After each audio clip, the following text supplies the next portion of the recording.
UNESCO के world heritage site पर महाबोधि महाविहार को लेकर कहीं भी हिंदू मंदिर का जिक्र नहीं है। उसे हर जगह बौद्धिस्ट टेम्पल कहा गया है, हर जगह एक बौद्ध विहार बताया गया है। ये आप लोगों के पक्ष में एक बड़ी बात है। आप लोगों ने ये कभी सरकार तक पहुंचाई? आपको एक बात बता दूं मैं, ये बुद्ध की ज्ञान स्थली है। हम नहीं चाहते होनी अनहोनी यहाँ पे घटित हो जाए, क्योंकि हमारी श्रद्धा, हमारा विश्वास है इस ज्ञान स्थली से। नहीं तो संख्या आपने देखी है 2 अप्रैल की, एक दिन में कानून बदल गया था। सेंट्रल गवर्नमेंट ने बदला था, ये तो बिहार गवर्नमेंट, सेंट्रल गवर्नमेंट ने बोला, अध्यादेश लेकर आए। बात संख्या की नहीं है। किस उम्र में लिया था आपने बौद्ध धर्म की दीक्षा? मैंने 1 जनवरी 2016 को ये सोचकर घर छोड़ दिया। तो सबसे पहले मैंने घर से मूर्ति उतार दी, सारी मूर्तियां उतार दी, सारा अपना मंदिर उठाया। और लोग तो कहते हैं कि जब कोई भगवान की मूर्ति या देवता की मूर्ति निकालते घरों से तो वो जल प्रवाह कर देते हैं। मेरा क्रोध इससे भी ऊपर था। मैंने जल प्रवाह नहीं करी, रोड पे रख के आग लगा दी, दिखाया सबको मैंने समाज। तो अब सवाल ये है कि सरकार कब तक मौन रहेगी, कब तक बौद्धों को नजरअंदाज करती रहेगी। और अब मैं ये कहूंगा कि अब भारत का बौद्ध अल्पसंख्यक नहीं है। तो आप लोगों को तो कोई जल्दी नहीं है? कोई जल्दी, आप लोग तो आराम से बैठे हैं वहाँ। आराम से बैठे हैं, बढ़िया। और उससे अच्छी जगह हमारे, आपका आंदोलन तो आंदोलन है ही नहीं। आप लोग तो वहाँ मजे कर रहे हैं। हम तो उस जगह बैठे जहाँ सिद्धार्थ तपे हैं। आपका सपना है वो सपना, हम तपे वहां पर। 1500 ईस्वी से लगातार अब तक आप अतिक्रमण करते आ रहे, गुनहगार आप है, सजा आपको मिलेगी। हमारा यही सवाल सरकार से है कि जिसका जितना पुराना हो उसको दे दिया जाए। इस आधार पर तो आपको अयोध्या भी मिल सकता था, नहीं मिला ना? अयोध्या मिल सकता था। परिवर्तन संसार का नियम है। ये तथागत गौतम बुद्ध की दी हुई शिक्षाओं में से सबसे महत्वपूर्ण शिक्षा है। और इसी परिवर्तन के तहत आज हम भी कुछ परिवर्तित कर रहे हैं। द जनता लाइव में आपका स्वागत है। मैं हूं आपके साथ पूजा, और ये है जनता लाइव का पहला पॉडकास्ट।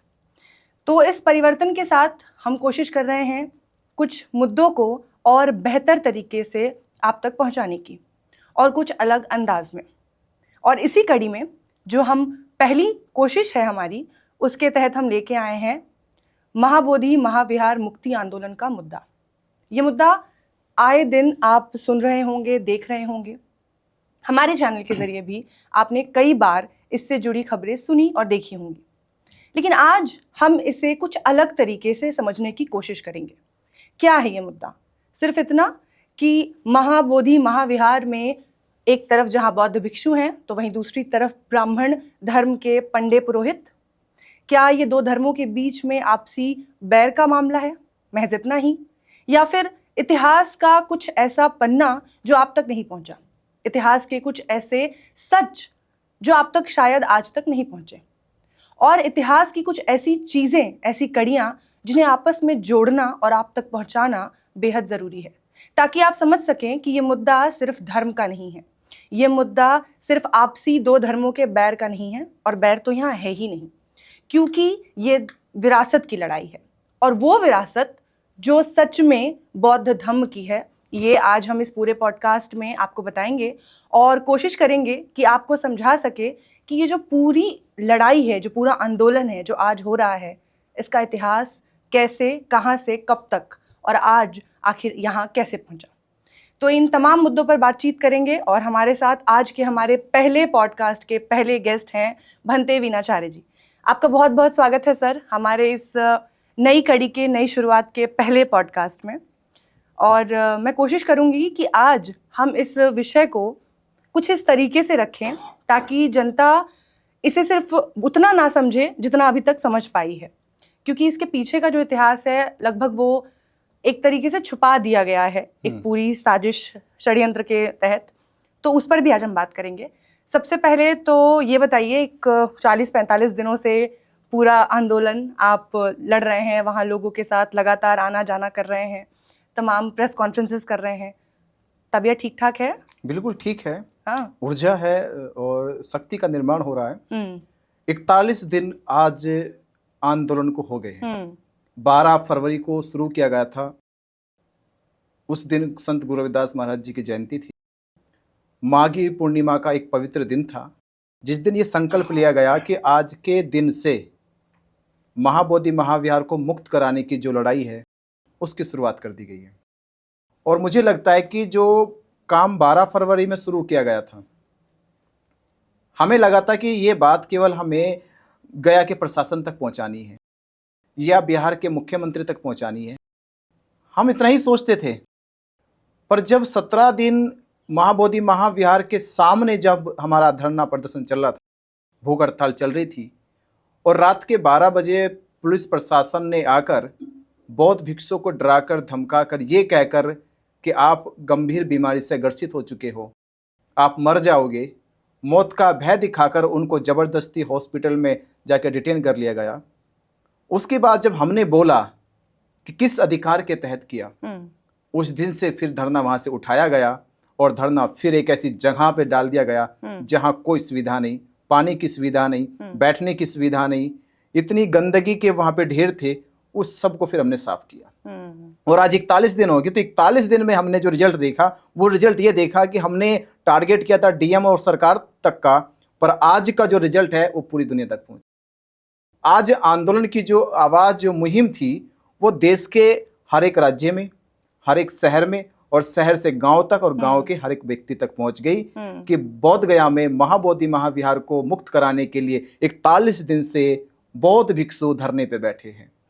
और मैं कह रहा हूँ, जब हमने सोशल मीडिया पे देखा, भारत ही नहीं, मैंने अमेरिका की तरफ से देखा, वहां से प्रोटेस्ट निकाले गया, बिल्कुल थाईलैंड में प्रोटेस्ट निकाले गया। अभी मैं देख रहा था कि लेह लद्दाख में जहां अभी बर्फ पड़ रही है, बर्फ के धीरे धीरे वहां पे जो हवाएं चल रही थी, ठंडी ठंडी हवाएं, उसमें बौद्ध भिक्षु, कुछ वहां के नागरिक महाबोधि महाविहार को मुक्त कराने की मुहिम चला रहे हैं। तो मुझे लगा शक्ति का निर्माण हो रहा, बल मिल रहा है। तो आप कह रहे कि कमजोर नहीं हुआ, आंदोलन मजबूत हो गया, और ये मजबूती का आंदोलन अब सरकार को झुकाएगा। अब दिन आने वाले कि सरकार झुकेगी और बौद्ध भिक्षुओं की मांग जो 41 दिन से मांगी जा रही है, उस पर सरकार जरूर अब विचार करेगी कि हाँ, इनकी मांग जायज है। और ये मांग जो केवल हमने 12 फरवरी से शुरू नहीं की गई, ये मांग अनागारिक धम्मपाल के दौर से शुरू हो गई थी। उन्होंने आंदोलन की गति आज वो तेज हो गई। जैसा कि आपने जिक्र किया अनागारिक धम्मपाल का, तो और सबसे बड़ी बात मैं अपने दर्शकों को भी यहाँ पे बता दूं कि जब इसे कहा जाता है कि ये लड़ाई सिर्फ उन चुनिंदा बौद्ध भिक्षुओं को या बौद्ध धर्म को मानने वाले लोगों तक सीमित नहीं है, ये विश्व भर के लोग जो आज सामने आ रहे हैं, जो पूरे वैश्विक पटल पे आप आंदोलन देख रहे हैं, वो इस वजह से क्योंकि महाबोधि महाविहार एक सांझी विरासत है, यूनेस्को के अंदर इसे स्थान दिया गया है। और इस वजह से आज हम इस विषय पर भी बात करेंगे कि ये मामला जो है ये सिर्फ बिहार सरकार तक सीमित नहीं रह जाता है, ये मामला केंद्र सरकार तक भी आता है। और क्यों केंद्र सरकार को भी इसमें हस्तक्षेप करना चाहिए? क्योंकि ये यूनेस्को के तहत एक सांझी विरासत है और इसको वर्ल्ड हेरिटेज का दर्जा दिया गया है। तो जब कोई स्थान वर्ल्ड हेरिटेज में आता है, वर्ल्ड हेरिटेज में अपने आप को साबित करने के लिए बहुत सारे पैमाने होते हैं, आसान चीज़ नहीं है। दुनिया के कितने ही देश हैं जो तरसते हैं, और कितने ऐसे स्थल है, चुनिंदा कुछ ऐसी जगह होती है जिन्हें वर्ल्ड हेरिटेज साइट का दर्जा दिया जाता है, और उसके बाद उनकी पूरी जांच होती है, जांच पड़ताल के बाद उनके इतिहास को खंगाला जाता है, और उसके बाद जाके कहीं किसी एक साइट को वर्ल्ड हेरिटेज का दर्जा दिया जाता है। और जब इस वर्ल्ड हेरिटेज की बात होती है तो यूनेस्को के वर्ल्ड हेरिटेज साइट पर महाबोधि महाविहार को लेकर कहीं भी हिंदू मंदिर का जिक्र नहीं है। उसे हर जगह बौद्धिस्ट टेम्पल कहा गया है, हर जगह एक बौद्ध विहार बताया गया है। ये आप लोगों के पक्ष में एक बड़ी बात है, आप लोगों ने ये कभी सरकार तक पहुंचाई? आपको एक बात बता दूं मैं, महाबोधि महाविहार जो यूनेस्को की साइट पर वर्ल्ड हेरिटेज के नाम से दर्ज किया गया, तो इसी में मैं जिक्र करूंगा देश के प्रधानमंत्री जी का। जी, देश के प्रधानमंत्री जी क्या अब दुनिया को ये दिखाएंगे कि किस प्रकार भारत के महाबोधि महाविहार, जो अब भारत नहीं पूरे विश्व की वैश्विक धरोहर है, उस धरोहर को किस तरह से अतिक्रमण करके उसकी गरिमा को ध्वस्त किया जा रहा है। कैसे जवाब देंगे हमारे देश के प्रधानमंत्री कि जब वो देश और दुनिया को ये बता रहे कि ये भारत बुद्ध की धरती है, भारत की मिट्टी में बुद्ध के अवशेष है, भारत में वो स्थल है जहां सिद्धार्थ बुद्ध बने, संबुद्ध बने, और बुद्ध के संबुद्धि के बाद ही संसार को एक ऐसा महामानव मिल गया जिन्होंने संसार को जीने की कला सिखा दी, जीवन जीने का महत्व बता दिया, जीवन का ये सार बता दिया कि संसार में मनुष्य दुख कैसे आता है, दुखों का कैसे आने का कारण है, उनका निवारण क्या है और उनका मार्ग क्या है। उस महामानव के ज्ञान स्थली को जब विश्व की एक जानी मानी संस्था यूनेस्को ने उसे वर्ल्ड हेरिटेज का नाम दिया, आज उस स्थल को किस तरह से एक ऐसे कर्मकांड के तहत जकड़ा जा रहा है, जिसका जवाब अगर मैं कहूं कि डीएम से भी खड़ा होकर पूछा जाए, क्या यही व्यवस्था हमारे देश की है कि जो वर्ल्ड हेरिटेज है, वर्ल्ड हेरिटेज के परिसर को कर्मकांड से, शिवलिंग के पूजा पाठ से, पंडित पुरोहितों के पिंडदान से, क्या ये महाविहार की या वर्ल्ड हेरिटेज की शोभा है? ये तो इसको ध्वस्त करने की तैयारी की जा रही है। तो देश के पास फिर कौन सा वर्ल्ड हेरिटेज रह जाएगा? क्या देश फिर ये गौरव दिखाएगा अपने आप को कि संसार में कि मेरे पास वर्ल्ड हेरिटेज है, कोई ऐसा टेंपल है? तो हम जानबूझकर अपनी धरोहर को सरकार के संरक्षण में उसे मिटाने की कोशिश कर रहे हैं। और ये मैं बौद्धों से कहूंगा कि केवल महाबोधि महाविहार बौद्धों की आस्था का मामला नहीं है, ये पूरे संसार की सम्मान का है। इसलिए सम्मान का है क्योंकि बुद्ध का संदेश जहां जहां जा रहा, वो बुद्ध का अनुयायी बुद्ध गया में आएगा। तो मुझे लगता है सिर्फ बौद्धिस्टों को ही नहीं, जिनको भी देश से, देश की विरासत से प्यार है और विश्व पटल पे वो देश को एक विश्व गुरु के तौर पे जैसा जताना चाहते हैं या बताना चाहते हैं, उन्हें भी ये बात समझने की ज़रूरत है कि क्यों आखिर ज़रूरी है कि जो महाबोधि महाविहार है उसे मुक्त किया जाए, जो कुछ भी वहाँ आडंबरवाद चल रहा है उससे। क्योंकि कोई भी वर्ल्ड हेरिटेज जब बन जाता है तो कोई भी जगह, उसको फिर इस तरीके के किसी भी परिवर्तन से बचाना ये सरकार की जिम्मेदारी होती है, उनकी जवाबदेही होती है। अब हम तथागत गौतम बुद्ध की बात करें, उनके 4 आर्य सत्यों को दुनिया मानती है, लेकिन आप लोगों का एक सत्य आज सरकार से नहीं हजम हो रहा। हाँ? देखिए क्यों हजम नहीं हो रहा कि ये षड्यंत्र सरकार के बाद नहीं शुरू हुआ। ये षड्यंत्र तो सरकार जब देश में भी नहीं बनी, हमारे लोकतंत्र भी नहीं आया था, जब ब्रिटिश गवर्नमेंट भी नहीं आई थी, ये तो वर्षों पहले ही ये षड्यंत्र रच दिया गया था आदि शंकराचार्य की मुहिम ने, कि बुद्ध के दर्शन को, बुद्ध के बनाए गए धरोहर को सम्राट अशोक ने, राजा कनिष्क ने, राजा हर्षवर्धन ने किस तरह से अखंड भारत में बुद्ध के दर्शन को स्थापित किया है, उस दर्शन के खिलाफ जो आदि शंकराचार्य ने मुहिम छेड़ी थी, उस जो षड्यंत्र शुरू कर दिया था, ये उस षड्यंत्र का एक हिस्सा है। उसी षड्यंत्र के तहत सरकार भी चल रही है। उसी षड्यंत्र के तहत आज का पंडित पुरोहित जानबूझकर, वो जानता है कि बुद्ध के दर्शन में पिंडदान की, शिवलिंग पूजा की कोई स्थान नहीं है, कोई जगह नहीं है, और फिर भी सरकार के नजरों के सामने ये जानबूझ के किया जा रहा है उस परिसर में। क्या गया सरकार को नहीं पता? बिहार सरकार को भी पता है, गया के प्रशासन को भी पता है, हमारे देश की सरकार को भी पता है। ये जानकारी होने के बावजूद ये सब किया जा रहा, इसका मतलब ये है कि ये जानबूझकर षड्यंत्र करा जा रहा। जब भी हम इस मुद्दे की बात करते हैं तो एक नाम जो सबसे पहले आता है कि इस पूरे आंदोलन की शुरुआत अगर हुई, वो अनागारिक धम्मपाल के साथ हुई। श्रीलंका के एक बौद्ध भिक्षु थे और उन्होंने जब ये लड़ाई लड़ी, उनके पास भी ये खबर कुछ इस तरीके से पहुंची कि उन्होंने एक लंदन की एक न्यूज़पेपर में किसी पत्रकार का एक राइटिंग पढ़ा जिसमें लिखा था कि दुनिया को बुद्ध ने शांति का ज्ञान दिया, और आज उन्हें ही उनकी विरासत से जो उनकी खंडित मूर्तियां थी, उनके कुछ फोटोज थे, जब वो उन्होंने पढ़ा अनागरिक धम्मपाल ने, तो वो विचलित हो गए और उस एक आर्टिकल ने उन्हें वो भारत खींच लाई और भारत आए, और उसके बाद से उन्होंने ये पूरी मुहिम शुरू की। अब अगर मैंने जैसा कि पहले कहा था कि कुछ इतिहास पे से इस बार पर्दा उठाया जाएगा, तो जब अनागारिक धम्मपाल ने पहली बार, आज़ाद भारत से पहले की आपने बात की, तो 1895 में ही उन्होंने एक पिटिशन डाली थी मजिस्ट्रेट, जो गया मजिस्ट्रेट थे वहाँ पर, और वहाँ पर जब ये पिटिशन डाली गई तो वहाँ के जो मजिस्ट्रेट थे उन्होंने ये बात साफ साफ अपने जजमेंट्स में की, क्योंकि उन्होंने अलेक्जेंडर कनिंघम के जो एक्सकेवेशंस के प्रूफ्स थे, उनकी जो राइटिंग्स थी, उन तमाम चीज़ों को देखा। उसके जांच के बाद तमाम सबूतों को देखते हुए उन्होंने ये फैसला दिया कि महाबोधि महाविहार जो है वो बौद्ध धरोहर है, बौद्धों की विरासत है, उसमें किसी हिंदू देवी देवता का कोई लेना देना नहीं है। 1895 की बात कर रही हूँ मैं, जैसा आपने कहा इतिहास के पहले की लड़ाई है। तो जब लड़ाई शुरू हुई और लड़ाई के सबूत के साथ उस वक्त आप लोगों को मजिस्ट्रेट ने ये चीज़ क्लियर कर दी कि 1895 में कि देखो ये तो बौद्ध धरोहर है, क्योंकि सबूत है इसके हमारे पास सबसे ज़्यादा रिटन सबूत अगर कहीं है तो वो इसी मामले को लेकर है। लेकिन उसके बाद भी किस तरीके से जो वहाँ के महंत थे वो नहीं माने इस पूरे बात को, और उसके बाद जब जब उनको समझाने की कोशिश की गई, उन्होंने इसको टाल दिया पूरे मामले को। और फिर हमने देखा कि किस तरीके से राजेंद्र प्रसाद ने उन्हें किसी तरह मनाया और उसके बाद एक कमेटी बना दी गई। तो इस पूरे मामले को आप ऐसे कैसे देखते हैं, इस पूरे मामले को, कि जब एक पिटीशन फाइल हुई, मजिस्ट्रेट ने साफ कर दिया, उसके बाद भी, कानूनी लड़ाई जीतने के बाद भी आज दोबारा आप एक लड़ाई लड़ रहे हैं, आखिर ये क्या कारण है? बौद्ध दर्शन में एक शक्ति के निर्माण की बात हुई है, जिसका उदाहरण बुद्ध का संघ है।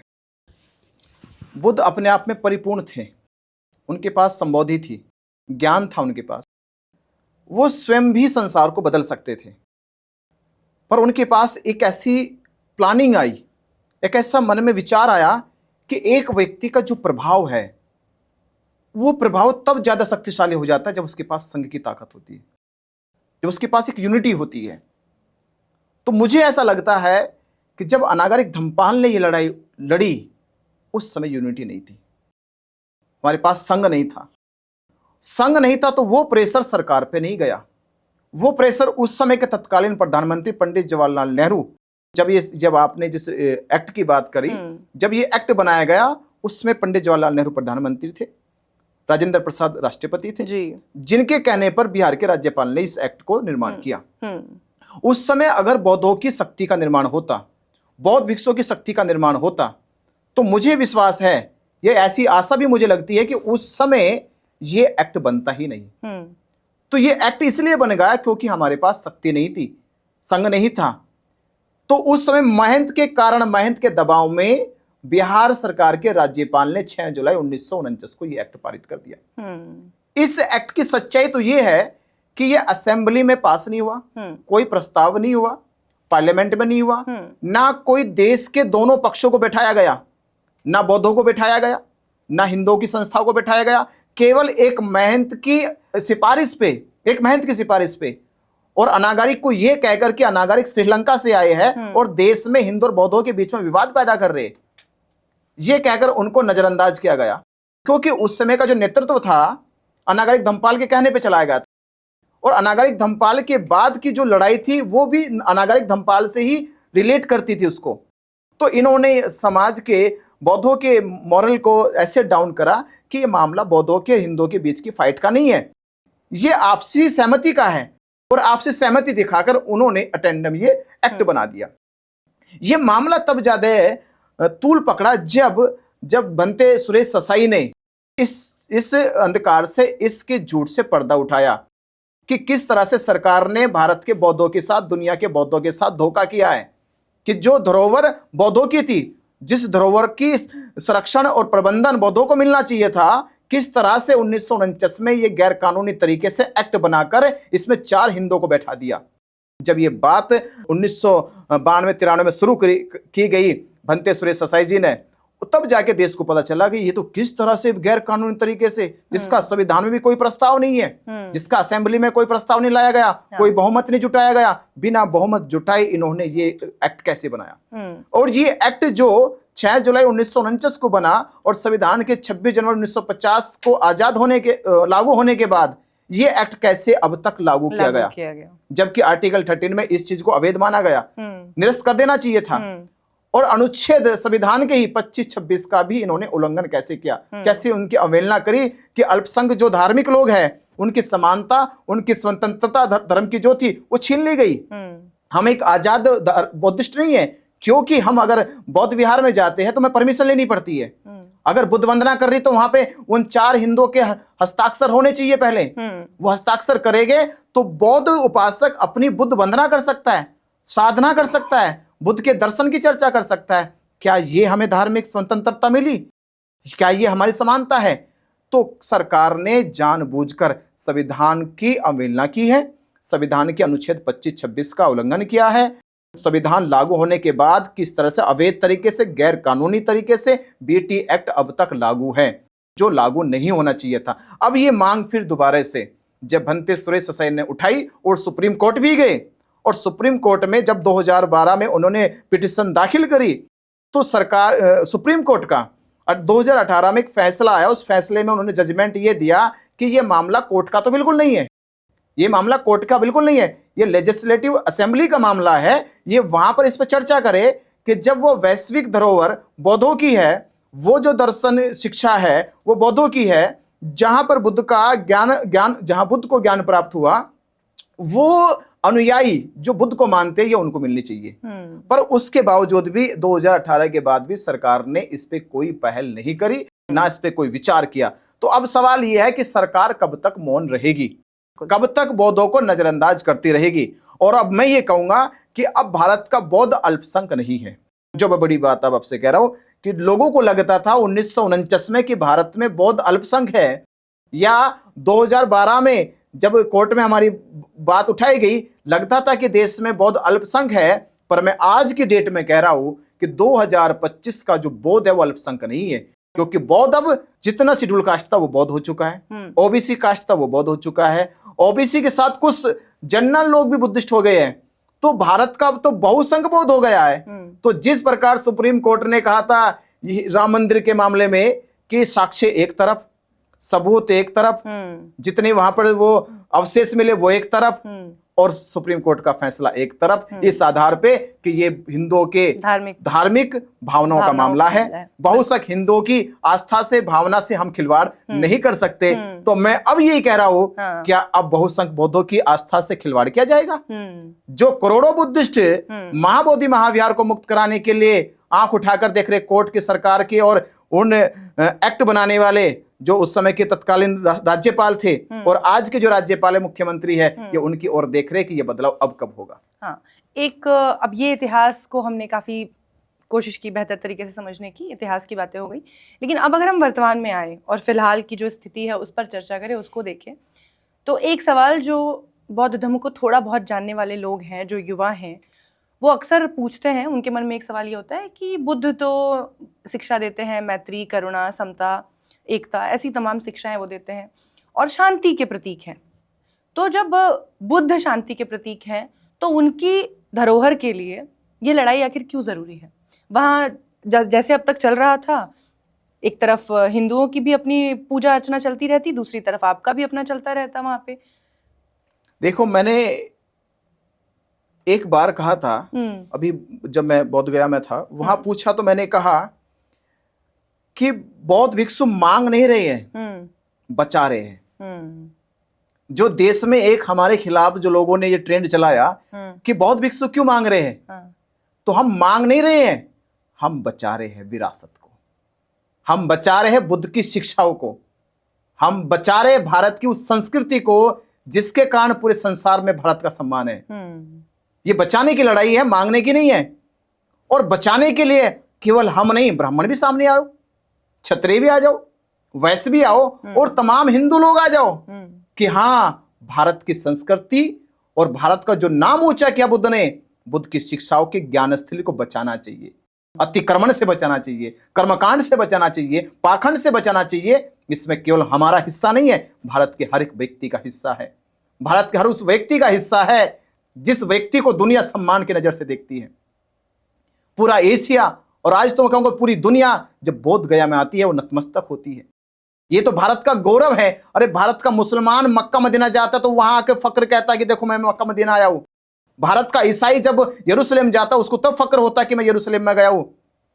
पर मैं कह रहा हूं भारत की वो धरती है, दुनिया यहां आती है नतमस्तक होने के लिए। तो भारत के हर व्यक्ति को उससे बचाना है। ये मांगने की लड़ाई नहीं है कि हम मांग रहे कि हमें दे दो, ये कोई वस्तु थोड़ी है या कोई हम उसको उठा के लेके जाएंगे। ये बचाने का मामला है और देश के हर व्यक्ति को ये आवाज उठानी चाहिए कि महाबोधि महाविहार बचना चाहिए, क्योंकि वो वैश्विक संपत्ति है, वैश्विक धरोहर है, वैश्विक विरासत है। तो हमें क्यों मांगने की नौबत आई और क्यों हमें इसके लड़ने की नौबत आई?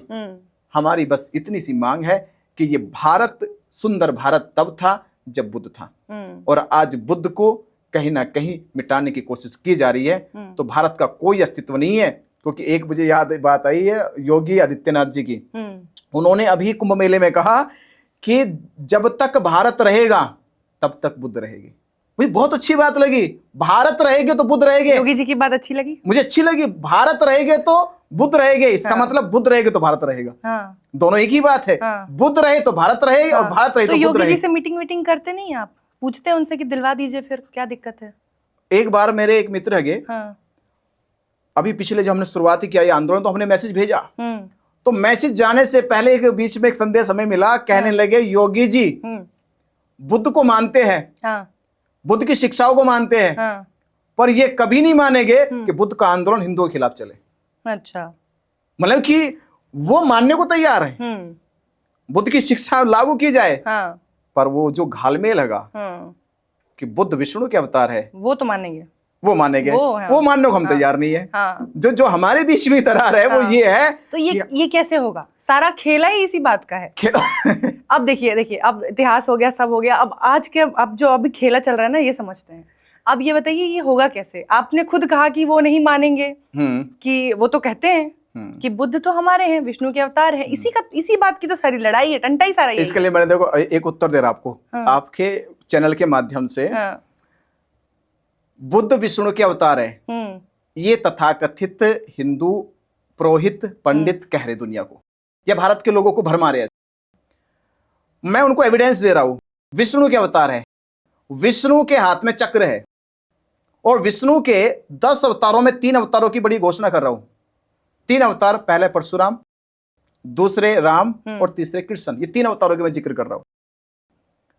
परशुराम को विष्णु का अवतार माना जा सकता है, क्योंकि परशुराम के हाथ में फरसा है। हाँ। परशुराम ने अपने फरसे से इस धरती पे कहा कि मैंने क्षत्रियों का 22 बार संहार कर दिया है, अब कोई क्षत्रिय नहीं बचेगा, यानी हिंसा करी, हत्याएं करी। अच्छा। क्योंकि हाथ में शस्त्र है, वो शस्त्र का प्रतीक विष्णु है, क्योंकि विष्णु की उंगली पे चक्र है। ठीक है, तो प्रतीक है। तो प्रतीक की अवधारणा यह है कि वो अवतार हो सकते हैं। अच्छा। अवतार का मतलब अवतरित हुआ, जैसा मैं था वैसा मेरा अंश हुआ, ये अवतार की अवधारणा है। हाँ। दूसरे अवतार है राम। राम के हाथ में तीर कमान है, तलवार है, और रावण से युद्ध लड़ा है। हाँ। हजारों लोगों को मारा भी होगा, जैसे रामायण कहती है। हाँ। राम और रावण का युद्ध हुआ तो हजारों लोग मारे भी गए। हाँ। तो हिंसा हुई, अपराध हुआ। हाँ। लेकिन वो तो बुराई पे अच्छाई की विजय थी। बुराई पे अच्छाई की विजय हो, क्या शांति से नहीं हो सकती? अच्छा। मैत्री से नहीं हो सकती? प्रेम से नहीं जीता जा सकता इंसान को? इतने बड़े बड़े संतों ने दोहे कहे हैं।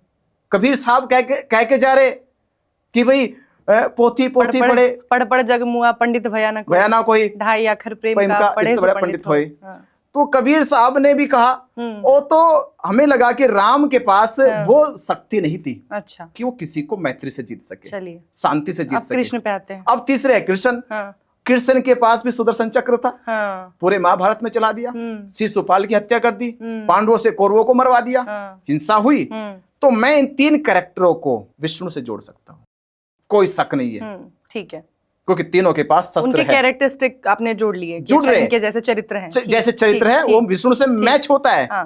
पर बुद्ध पूरे जीवन के 80 साल में, 80 साल के जीवन में, और बुद्ध बनने के 45 साल के जीवन में किसी जीव को सताया नहीं, किसी को मारा नहीं, किसी पे हुकूमत आजमाई नहीं अपनी। ये कैसे रहे निसंदेह, कोई संदेह भी किसी के ऊपर नहीं किया उन्होंने, भय मुक्त रहे। अंगुली माल जैसे को जो डाकू था, कहानी कथा कह रही कि 999 लोगों को मार चुका था, उंगलियां काट काट कर माला बना ली उनकी। ऐसे खूंखार डाकू के लिए भी बुद्ध ने कोई शस्त्र का प्रयोग नहीं करा, मैत्री का करा, शांति का करा, अपने प्रेम के मधुर शब्दों से उनको जीत लिया, और रावण को राम ने जीत पाए। तो बुद्ध जैसा बल जो है वो बुद्ध में हो सकता है, दूसरे में नहीं हो सकता। इसलिए बुद्ध किस आधार पे विष्णु के अवतार हो जाए। और अच्छा। दूसरा मैं और कहूंगा, दूसरा और फैक्ट इसमें बता रहा हूं, परशुराम आए तो जैसे आए वैसे रहे, कोई साधना नहीं, कोई संबोधि नहीं। राम जैसे आए वैसे रहे, कोई साधना नहीं, कोई संबोधि नहीं। कृष्ण जैसे आए वैसे रहे, कोई साधना नहीं, कोई संबोधि नहीं। सिद्धार्थ आए तो 29 साल की उम्र में ये कहकर घर छोड़ दिया, मुझे बुद्ध बनना है। अगर अवतार होते तो अवतार कहते, मैं विष्णु का अवतार हूं, पर बुद्ध ने क्या कहा, मुझे बुद्ध बनना है। और बुद्ध बनने के लिए 1 दिन नहीं लगा, महीना नहीं लगा, 6 महीने लगे, 6 साल लगे उन्हें। जंगलों में 6 साल तक तप किया, तपचर्या की, तब जाकर उनको बोध गया कि पावन धरती पर संबोधि प्राप्त हुई। संबोधि का अर्थ यह है कि खुद में जागृति होना। ये किसी की देन नहीं थी, किसी का जन्म नहीं था, किसी का अवतार नहीं था, ये तो प्राप्ति थी। जो सिद्धार्थ ने स्वयं को खोज कर पाई है, तो किस आधार पे आप उनको विष्णु का अवतार कहोगे? चलिए, ये आपका तर्क है, ये मेरा तर्क ये आपका तर्क जनता ने सुन लिया। अब हमने तथागत गौतम बुद्ध की बात की, उनके किस उम्र में किस तरह उन्होंने तपस्या की और तप करने के बाद उन्हें ज्ञान मिला। उम्र तो आपकी भी ज्यादा नहीं है बंटी जी। हाँ, मेरी 32। अच्छा, बता सकते हैं? हाँ, 32 साल मेरी उम्र है।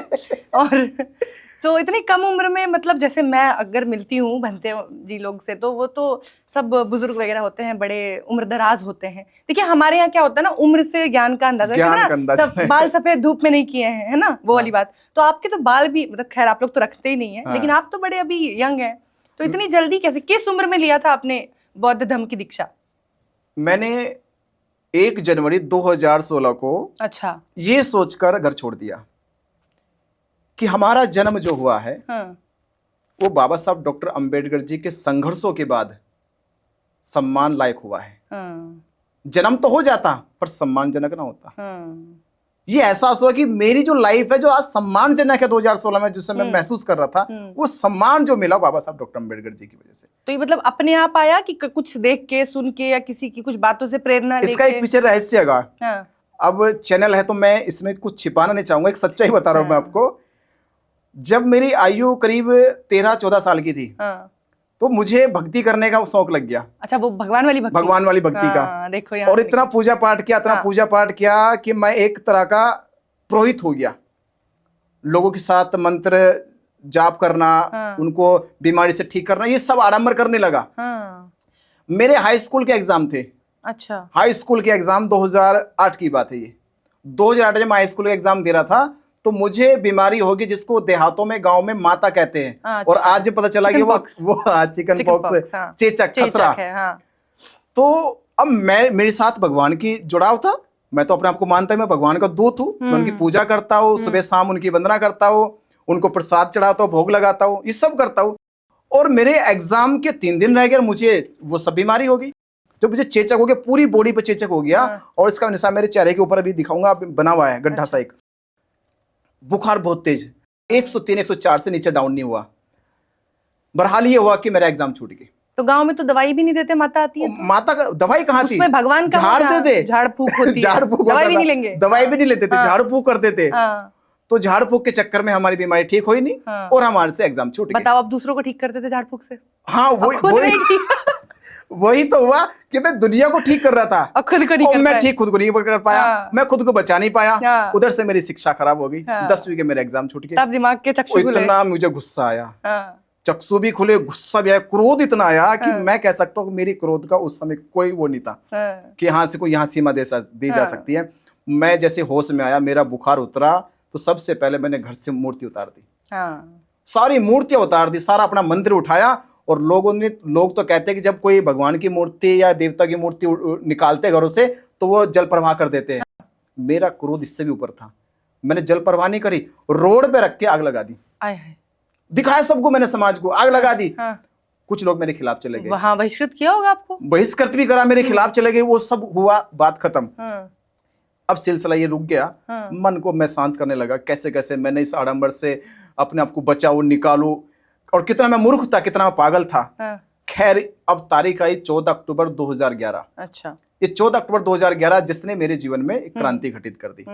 एक प्रोफेसर थे बीडी जयंत, अब वो दुनिया में नहीं है। अच्छा। उन्होंने एक बात कही कि बाबा साहब डॉक्टर अंबेडकर जी के संघर्षों के कारण आज हमें उच्च शिक्षा प्राप्त करने का मौका मिला। तो उच्च शिक्षा को तो मैं ज्यादा मायने नहीं समझ पाया, पर उन्होंने ये कहा कि आज जो बच्चों को वजीफा मिलता है, स्कॉलरशिप मिलती है, वो बाबा साहब अंबेडकर जी की देन है। और ये बात तो मुझे लग गई, क्योंकि ये तो मिली थी। उच्च शिक्षा तो अभी मिली नहीं, पर स्कॉलरशिप मिली है।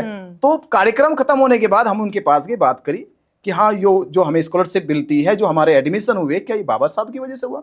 ये पहली बात थी। जब मेरे तब तक बाबा साहब को ज्यादा आप जानते नहीं जानता था मैं। 14 अक्टूबर 2011 की पहली बात थी।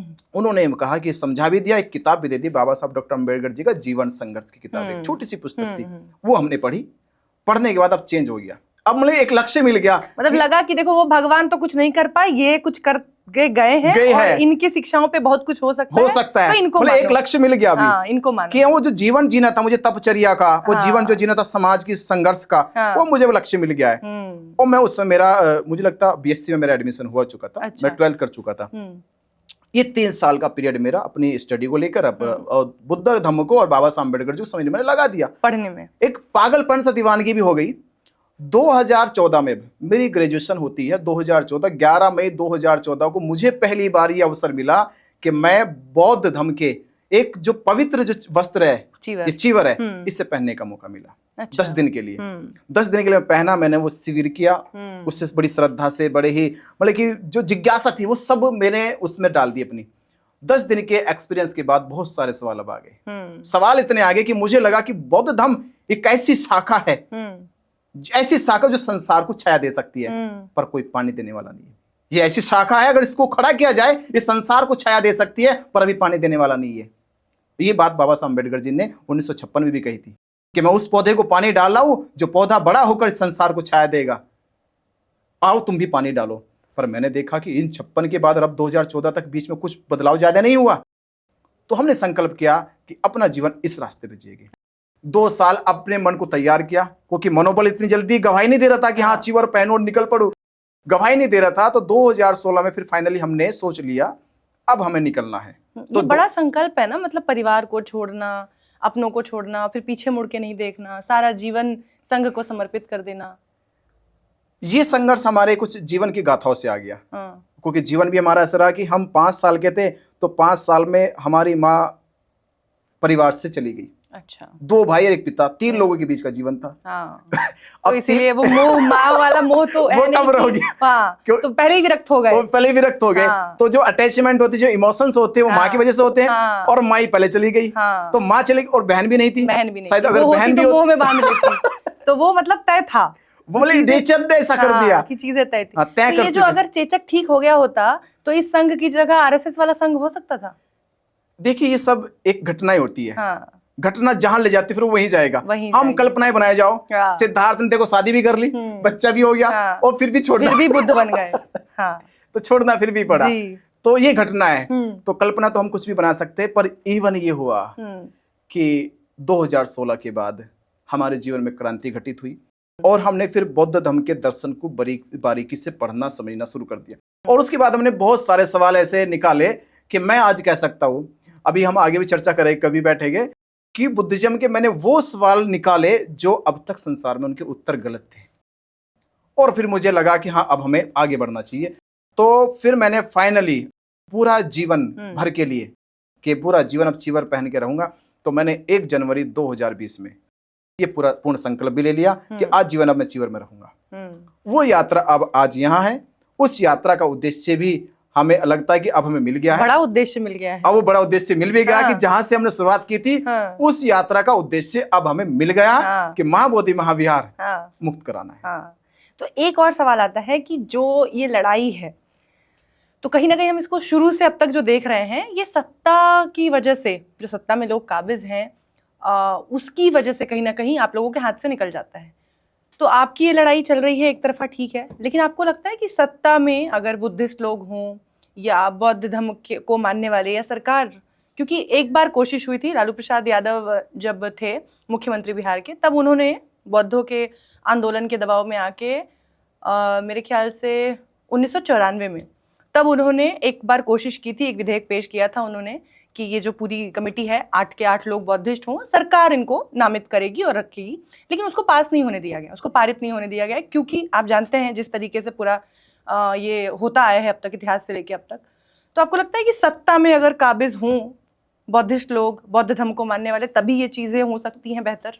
देखिए लोकतंत्र की ये सबसे अच्छा एक मुहिम है कि समाज सत्ताधारियों से वो सब काम करा सकता है जो सरकार नहीं चाहती। जो काम सरकार भी नहीं चाहती, जनता लोकतंत्र में वो करा सकती है, सरकार के ऊपर अपना जनबल का दबाव बना के। और तो जरूरत आज है, हमने शुरू से ही कहना शुरू कर दिया था, सरकार ने हमारी मजाक बनाई, प्रशासन ने मजाक बनाई और कहा कि आपकी संख्या तो कम है। तो हमने कहा देखिए संख्या का कोई मैटर नहीं है, संख्या चाहे तो आ जा सकती है, पर हम इस स्थल पर हिंसा नहीं चाहते। हाँ। ये बुद्ध की ज्ञान स्थली है, हम नहीं चाहते होनी अनहोनी यहां पे घटित हो जाए, क्योंकि हमारी श्रद्धा, हमारा विश्वास है इस ज्ञान स्थली से। नहीं तो संख्या आपने देखी है 2 अप्रैल की, एक दिन में कानून बदल गया था। सेंट्रल गवर्नमेंट ने बदला था, ये तो बिहार गवर्नमेंट है। सेंट्रल गवर्नमेंट ने बोला, अध्यादेश लेकर आए। बात संख्या की नहीं है, बात है कि सही क्या और गलत क्या है। बात है कि हक की बात हो रही है, जबरदस्ती की बात नहीं हो रही।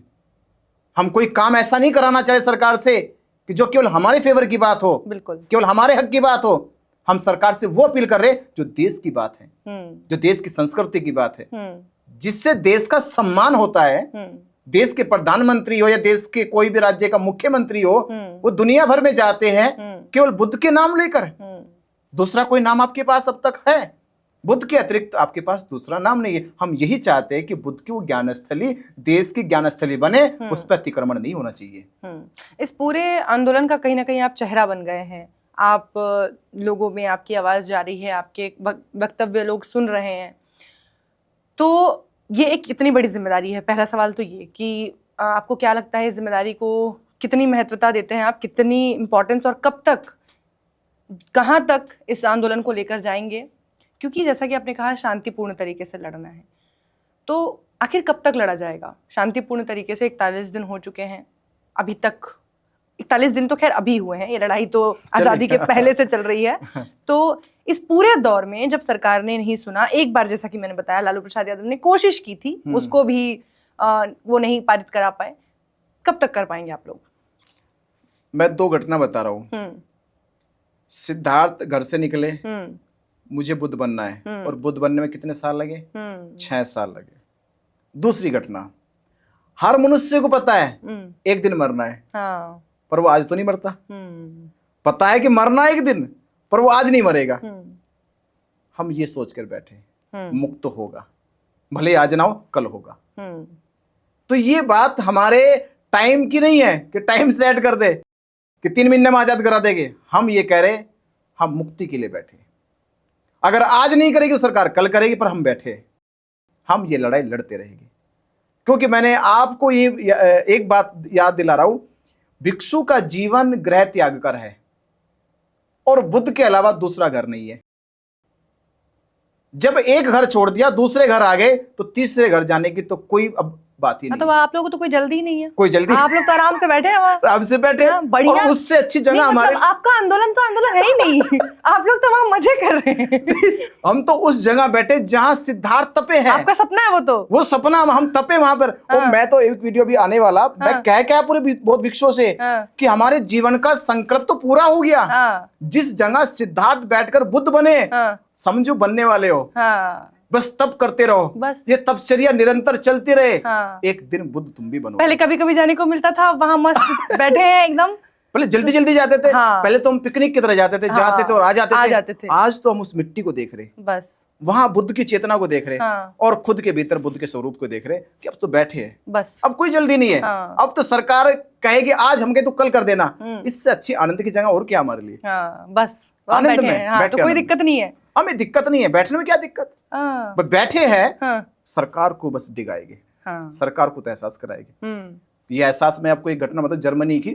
जर्मनी में एक बार हिटलर ने एक फरमान जारी करा कि मेरे खिलाफ कोई भी अगर बोलता है उसकी जीभ कटा लो। फरमान जारी हो गया, कुछ लोगों की जीभ भी काट दी गई जो हिटलर के खिलाफ बोलते थे। तो समाज के कुछ मजबूत लोगों ने, जो नेतृत्व करते थे, उन्होंने घोषणा करी कि भाई क्यों बोलते हो, बोलना ही बंद कर दो। ठीक है, लोगों ने क्या मतलब क्या कहना का, कहले कुछ भी मत बोलो, अच्छा बुरा कुछ नहीं, अच्छा ना बोलो ना बुरा बोलो, बोलना ही बंद, मौन हो जाओ। पूरे राज्य के लोग मौन हो गए। जर्मनी के लोगों ने बोलना ही बंद कर दिया। हिटलर का फरमान जाता था कि कुछ फरमान पेश करो, उधर से जवाब लाओ, उधर से कुछ नहीं आता, सब गूंगे हो गए। महीनों बाद हिटलर कहा कि राज्य में क्या हो रहा है, कोई प्रतिक्रिया ही नहीं हो रही है, कोई शोर शराबा ही नहीं राज्य में। बोला कि राजा साहब आपने कहा कुछ बोलेगा तो जीभ काट दी जाएगी। तो लोगों ने कहा मौन ही हो जाते हैं। एक बात, हिटलर गया वापस, बोला फरमान वापस लेता। जरूरी नहीं कि लड़ना ही पड़े, बोलना ही पड़े। कभी कभी मौन की शक्ति इतनी ताकतवर होती है, कभी कभी आपके बैठने की शक्ति इतनी ताकत होती है कि बड़े बड़े राजा को, बड़े बड़े तानाशाह को डिगा सकती है। जैसे ये सरकार को समझाने वाली बात है, जैसे तथागत गौतम बुद्ध से एक बच्चे ने आके मान लीजिए पूछ लिया, एक कहानी मैंने कहीं पढ़ी थी कि तोतली आवाज में कि जीवन क्या है जीवन। तो तथागत गौतम बुद्ध बस मुस्कुरा दिए। उनकी हंसी को लेकर, उनकी मुस्कान को लेकर भी बहुत कुछ पढ़ने को मिला। हाँ, कि वो चीजों को छोड़ देते थे बस मुस्कुरा के। उन्होंने बोला अब इसमें मैं इसको समझाऊं भी तो क्या समझाऊं, ये क्या समझेगा। इनकी क्षमता ही नहीं है अभी समझने वाली, तो पहले इतने बड़े हो जाओ कि तुम समझ सको तो हम समझाएंगे। तो सरकार के साथ भी वही है कि हम बैठे हैं, हमको कोई दिक्कत नहीं है, बताना हो सरकार बैठने से समझ जाए तो अच्छी बात है, वरना हम है इधर, हम तो बैठे इधर। हाँ, तो इसका तो कोई अंत ही नहीं है। इसका कोई अंत नहीं है। ये तो सरकार बदल जाए, हम डेट फिक्स नहीं कर रहे, सरकार बदल देंगे फिर। देखिए चुनाव है बिहार में, देखिए चुनाव है और ये लोग कहते हैं और आप पत्रकार बंधु भी इसका प्रचार और समर्थन करते हैं कि चुनाव में सरकार पे दबाव होता है। बिल्कुल। और ये बात अगर सत्य है तो फिर तो दबाव है, और सरकार पे दबाव है तो फिर से दब जाना चाहिए। अच्छा, अगर वो दबाव मान रही है तो इस दबाव में अगर उसे फिर से खड़ा होना है तो उसे सहारा तो लेना पड़ेगा। आंदोलन पे जो बैठे बहुत भिक्षु उनका सहारा लेना होगा, उनकी बात जो कही गई है उसे मानना होगा, क्योंकि सरकार, एक चीज और सरकारें तभी चलती है जब उन्हें समर्थन प्राप्त होता है। अगर समर्थन नहीं तो उन्हें सत्ता नहीं। तो मतलब एक तो हमने देखा कि अयोध्या का राम मंदिर, उसको लेकर सरकार, बीजेपी मतलब इतिहास में पार्टी आई ही उसकी वजह से, मुद्दे की वजह से, जीती भी उस मुद्दे की वजह से, और दोबारा दूसरे चुनाव में भी वही कारण रहा, अभी भी बीच बीच में आ ही जाता है। तो अब इतना बड़े लेवल का प्रोटेस्ट होगा, इतने बड़े लेवल का आप लोगों का पूरा ये आंदोलन चलेगा कि सरकार, मतलब केंद्र की सरकार ना सही लेकिन बिहार की सरकार उससे, उस मुद्दे को इतना मजबूती से आप लोग उठाएंगे कि उन्हें मजबूर होना पड़े। बिहार की असेंबली में बोला गया, बिल्कुल जी, देश के पार्लियामेंट में बोला गया, बिल्कुल। हाँ, हमारे को लगता है कि अभी तक 3 सांसदों ने बोल दिया, बिहार के विधायक ने बोल दिया, विधायकों ने काफी बोला है, देश के हर एक गांव शहर के लोगों ने बोल दिया कि हाँ ये होना चाहिए, बिल्कुल। अब मुझे ये बताओ, जब ये बात असेंबली में बोले जाने लगी है, पार्लियामेंट में बोले जाने लगी है, ये बात देश के हर व्यक्ति बोलने लगे हैं कि माँ बोधी महाविहार मुक्त होना चाहिए, बेटी एक्ट रद्द होना चाहिए, अजीब सी बात है। हाँ, इस सरल सी बात है, बहुत आसान सी बात भी है। बिल्कुल, इसमें बंटवारे वाली बात भी नहीं है, बांटा तो नहीं जा रहा, हम बंटवारे की बात नहीं कर रहे, छीना झपटी की बात नहीं हो रही, ये बात है बस बचाने की। और सरकार की पूर्ण जिम्मेदारी है, जो वर्ल्ड हेरिटेज है, जो विश्व धरोहर है, उसकी पूरी जिम्मेदारी है बिहार गवर्नमेंट और सेंट्रल गवर्नमेंट की, उसे बचाया जाए, अतिक्रमण से बचाया जाए, कर्मकांड से बचाया जाए। तो आज हम वही कह रहे कि सरकार बहुमत से चलती है, समर्थन से चलती है, विश्वास से चलती है, सबको साथ लेकर चलती है, और सबका साथ नहीं होगा, सबका विश्वास नहीं होगा, सबका समर्थन नहीं होगा, और सबकी वोट नहीं होगी तो सरकार कैसे आएगी? सरकार तो वोट से ही आएगी। अब मुझे बताओ, क्या बिहार ऐसा राज्य है जहां बौद्ध नहीं है? बिल्कुल बौद्ध है, और कौन बौद्ध है? वही बौद्ध है जो अंबेडकर जी को मानते हैं, वही बौद्ध है जो वहां जगदेव बाबू जी को मानते हैं, वही बौद्ध है जो वहां के क्या कहते हैं आपके मंडल को मानते हैं, वही बौद्ध है जो वहां के फिर आपके दलितों की आवाज को उठाने वाले जितने दलित लीडर हैं, बहुजन लीडर हैं, वो सब वही बौद्ध है। लेकिन बिहार की राजनीति ना बड़ी पेचीदा है। देखिए वहां बिहार, आपने मंडल बोला तो मुझे याद आ गया मंडल का मंडल, उसमें भी कमी नहीं है। बिहार की राजनीति बहुत पेचीदा है। ऐसे में आप लोगों का ये जो पूरा मामला है, सरकार की तरफ दबाव दूसरी पार्टी का भी तो है, और वो पार्टी है जो आजादी से पहले से कब्जा करके बैठी है और दबाव बना के बैठी है। उनका दबाव काफी भारी नहीं है। मुझे एक बात बताओ, इसमें पक्ष कौन है? सरकार है और हम है। हाँ। विपक्ष तो हम ही है। पहले पक्ष हम है, दूसरे पक्ष सरकार है। हाँ। तो तीसरा कौन है? दबाव वाली पार्टी जो दबाव बना के बैठी है। भाई कानूनी तौर पे कोर्ट में एक पक्ष हम है, दूसरा पक्ष है सरकार। हाँ, बिल्कुल। सरकार के सामने अभी भी लड़ाई लड़ रहे, एक पक्ष हम है, दूसरा पक्ष सरकार है। हाँ। तो ये मामला तो सरकार का हमारा है, दूसरी तीसरी पार्टी कौन आ गई? तीसरी वो है जो सदियों से मलाई खा रहे हैं। फिर राम मंदिर में तो पता चलता है कि मुसलमान है और हिंदू है। हाँ। ये 2 पार्टी है। हाँ। इस मामले में सरकार है, ना हिंदू है, ना ब्राह्मण है, ना क्षत्रिय है, ना कोई और धर्म का आदमी है। ये मामला है बौद्धों के बीच का और सरकार के बीच का। सही बात। मैं एक कुछ सच्चाई बता रहा हूँ। ये जो आधे हिंदू या जैसे तथाकथित हिंदू भ्रमित हो रहे, भाई ये लड़ाई तो तुमसे है भी नहीं हमारी, ये लड़ाई ना तो ब्राह्मणों से हमारी है, ये लड़ाई है सरकार ने, क्योंकि सरकार ने ये एक्ट बनाया है। असल की बात जो बता, सरकार ने भी तो दबाव में आके बनाया ना। उस वक्त भी जब एक्ट बना तो जो महंत जी थे उनके दबाव में गिरी जी थे कोई, उनके दबाव में बना। अच्छा, हमने सुना है वहाँ कोठी वोठी है महंत जी की। अभी बताओ, जब महंत जी के दबाव में आए तो महंत जी का दबाव ही खत्म हो गया, महंत जी चले गए यहाँ से, संसार से। जो बनाने वाले पीढ़ियां तो है उनकी, देखिए पीढ़ियां है, पीढ़ियों में वो शक्ति नहीं है, क्योंकि पीढ़ियों के पास वो इतिहास नहीं है कि जिस दिन महंत जी इस कुटी पे आए थे, महंत जी कुटी का इतिहास मैं आपको बता दूं, इन्होंने जो उस समय जो दलीलें दी थी, उस समय के महंत ने दलीलें दी थी कि हमारी 1506 ईस्वी के समय पहली यहाँ पे कुटी बनी। 1506 ईस्वी में हमने ये स्वीकार कर लो। अरे 1500 छोड़ो, 1400 में स्वीकार कर लेगा हम तो आपकी, 1400 में कर ली स्वीकार। पर महाबोधि महाविहार कब बना? आपने 1506 ईस्वी की दलील दी, पर उसका तो इतिहास है। अब महाबोधि महाविहार कब बना? हम तो 100 साल और आपको आगे दे दिए, चलो 1406 में मान लेंगे हम तो, और 100 साल ले जाओ हमसे। पर ये बताओ महाबोधि महाविहार कब बना, ये आप ही बताओ हमें। आज का हिंदू बता दे, आज का ब्राह्मण बता दे, आज की सरकार बता दे, महाबोधि महाविहार कब बना? 2300 साल पहले बना। अब मुझे पूर्व, सम्राट अशोक काल में पहले नींव रखी गई, बिल्कुल। तो सम्राट अशोक काल के समय में नींव रखी गई। मुझे आज बताए 1500 ईस्वी में और आज से 3 सदी ईसा पूर्व कितना अंतर होता है। उसके बाद कितना बीच का अंतर रहा। और इसकी बात मैं फिर कहूंगा, जब भारत में नालंदा विश्वविद्यालय में चीनी विद्यार्थी के तौर पे जब यहाँ पढ़ने आया, इत्सिंग आया, फायान आया, हैंसवांग आया, उनकी यात्रा का विवरण है।